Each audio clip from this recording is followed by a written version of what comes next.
Hello tout le monde, j'ose croire que vous allez bien. Comme annoncé dans l'espace communauté, je vous partage ma manière de lisser ou d'étirer mes cheveux avec cet effet brushing sans faire à lisser ou sèche-cheveux, juste avec une astuce de grand-mère. Alors, on y va! Pour réaliser ma coiffure, j'utilise une bobine de fil vendue en mercerie pour être sûr de sa solidité et de la bonne qualité.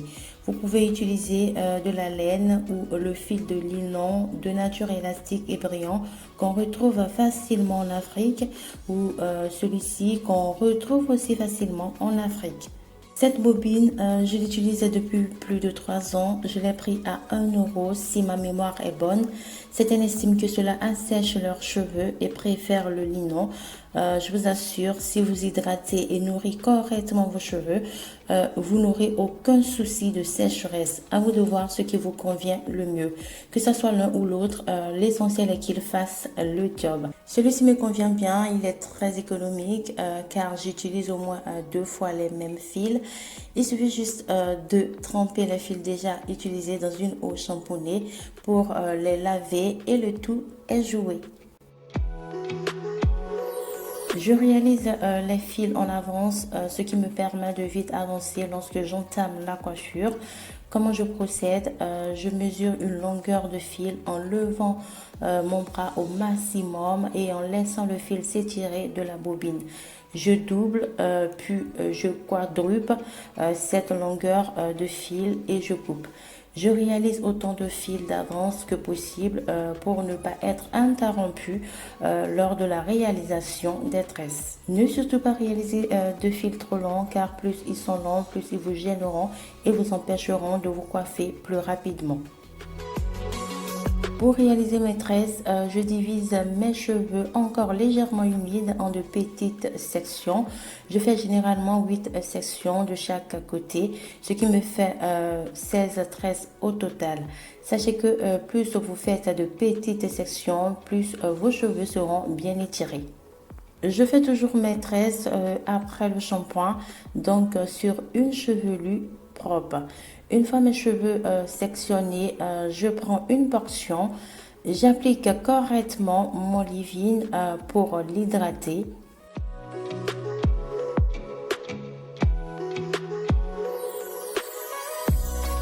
J'applique par la suite mon baume pour sceller cette hydratation.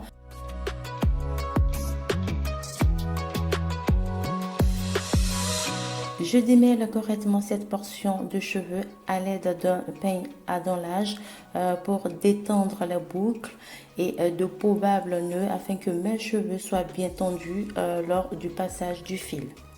Petite parenthèse, il faut toujours bien nourrir et hydrater ses cheveux avant toute tresse.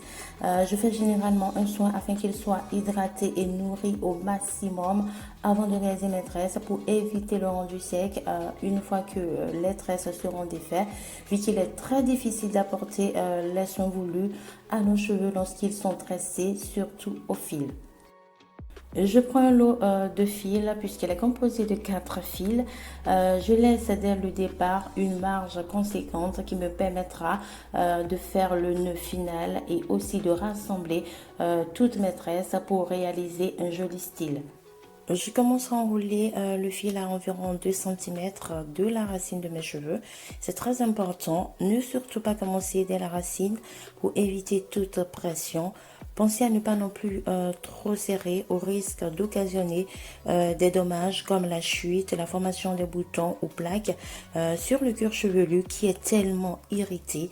Laissez aussi en paix les baby hair au risque d'occasionner des alopécies de traction, surtout au niveau des tempes.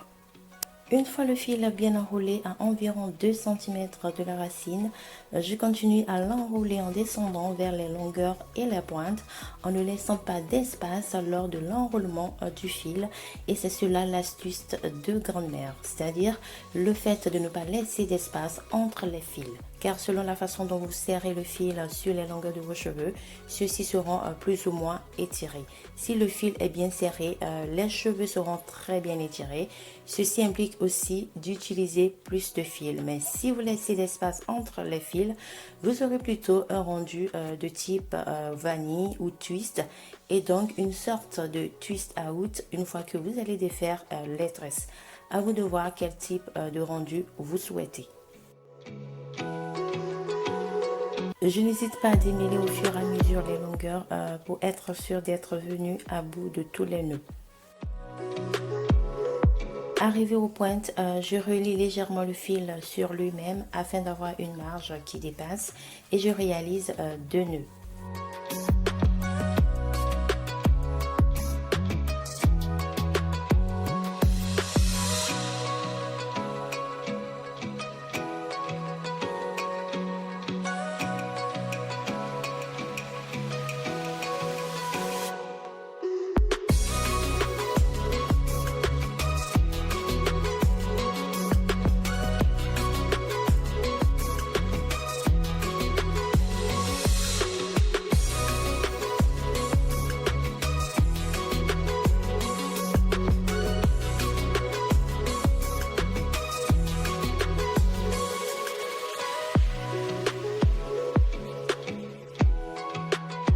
Voyez-vous, j'ai pris soin de bien serrer les fils tout au long de la longueur. C'est vraiment l'astuce pour avoir les cheveux bien lisses une fois les fils enlevés. Sachez que cela prend également du temps. Voilà toutes les tresses réalisées. Je vais ensuite les relier entre elles pour avoir une coiffure plus stylée. Pour les relier, je vais juste raccorder l'une à l'autre à l'aide d'un fil.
Pour un résultat optimal, je porte mes tresses au fil comme une coiffure protectrice au moins une semaine. Je vaporise régulièrement le cuir chevelu et les tempes avec ma lotion spéciale pousse et volume pour les hydrater. Vous pouvez porter vos tresses sous un bonnet ou un foulard si le rendu ne vous convient pas pour être laissé à l'air libre ou vous vous faites carrément tresser par une autre personne. Moi, ce rendu me va, je sors avec sans gêne. J'ai appris à ignorer le regard des autres.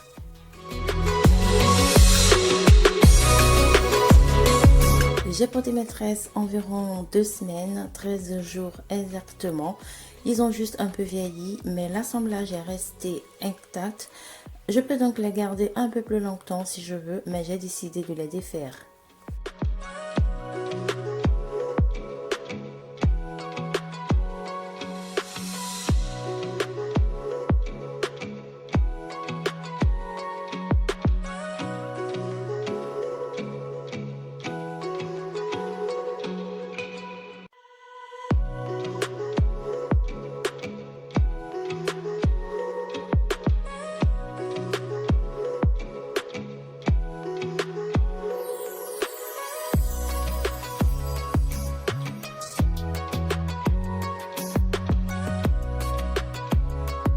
Vous pouvez constater ces deux textures crépues à la racine et lisses sur les longueurs.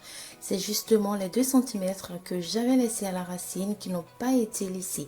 C'est doublement bénéfique en ce sens que cela m'a évité d'une part tout désagrément et d'autre part à donner un rendu volumateur à ma chevelure. Mes cheveux sont encore bien hydratés après les 13 jours de tresse.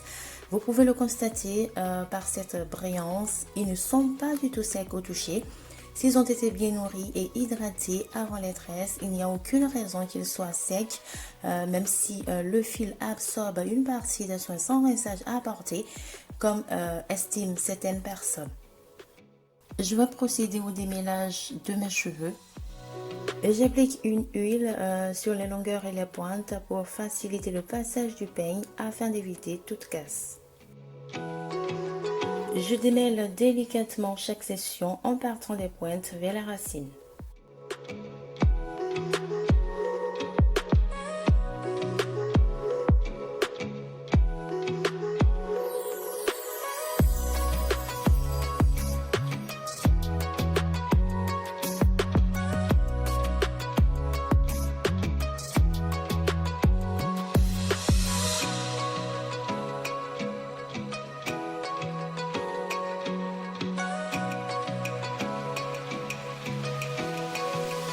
Voilà le rendu final. Mes cheveux sont bien lisses, à part les racines bien sûr. J'aime beaucoup cet aspect volumineux. Rien de si simple et de si naturel pour lisser ou étirer ses cheveux crépus naturels. Vraiment rien à envier aux cheveux défrisés. Avec ce rendu, vous pouvez faire toutes sortes de coiffures.